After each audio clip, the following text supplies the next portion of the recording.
Herman Fuller's Circus of the Disquieting presents The Living Head. She has no body, yet she lives. She talks, she sings, she will enchant you. She feels her body, yet she does not possess it. Where is it? Hear her chilling tale. The Lady Eliza comes to us from faraway Yugoslavia, where she spent her childhood happy and free until fate cheated her. Her tale is as tragic as it is wondrous and beautiful. Hear it for yourself as she recounts her experiences and answers all questions asked. One day only, tonight only, 8 p.m. at the Comanche County Fairgrounds. One show, one chance. Come one, come all.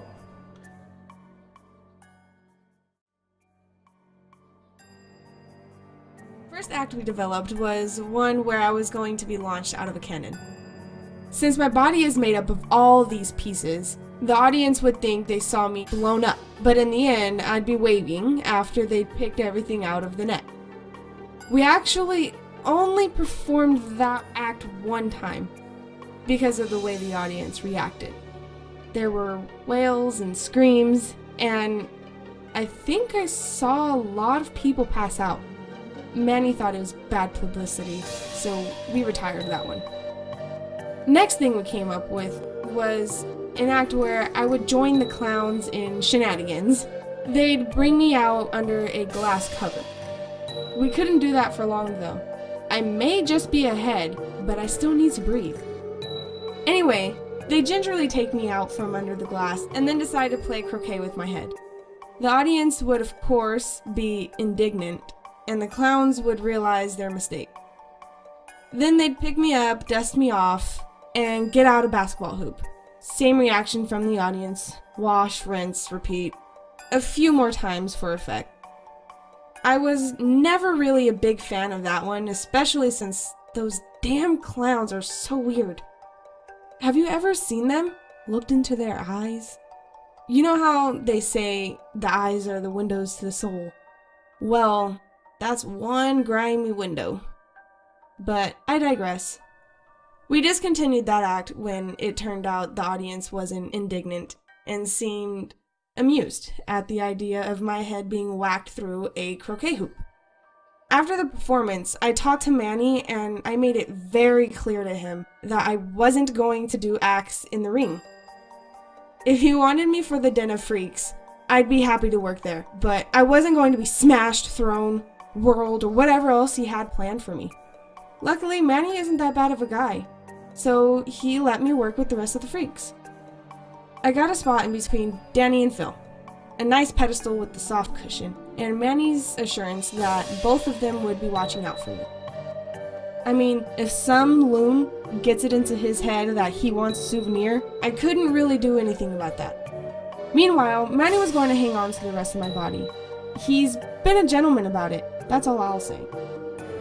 The whole Yugoslavia thing is a complete crock, of course.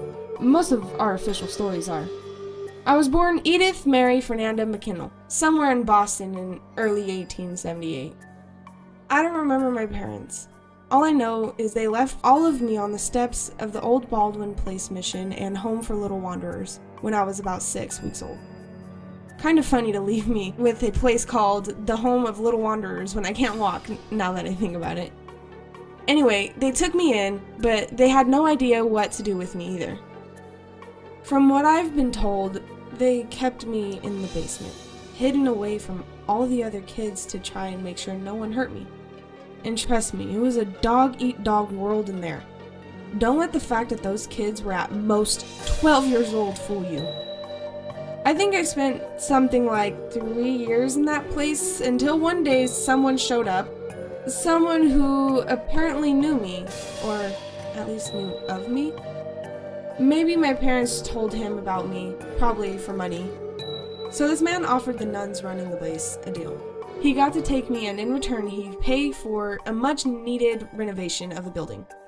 Nuns or no nuns, they sold me so fast my head was reeling. Well, long story short, That was Manny, always on the lookout for new acts. Looking back, I'm grateful to him, really. The circus life may not be for everyone, but let's face it, what kind of future do I have outside the circus? I won't deny that it's a rough life, but we're looked after. We have our own little family here, and even though there are those out there who want us for themselves, we feel safe. When I first joined the circus, people kept asking me why I was the way I was. It took a while for them to realize that there wasn't any specific reason for my body being in the state it's in. Some of the freaks I work with can tell you exactly what made them what they are, but I can't. It's something I've had to accept myself, and it's taken me long enough. I just am. I mean, you can spend your nights lying awake wondering about what went wrong, or even if something went wrong at all. But in the end, here I am. And I don't have a body that sticks together the way yours does. So what? I'm alive, I can feel, I can talk, and I can sing. I'm fine, unlike most of those people who come to gawk at me.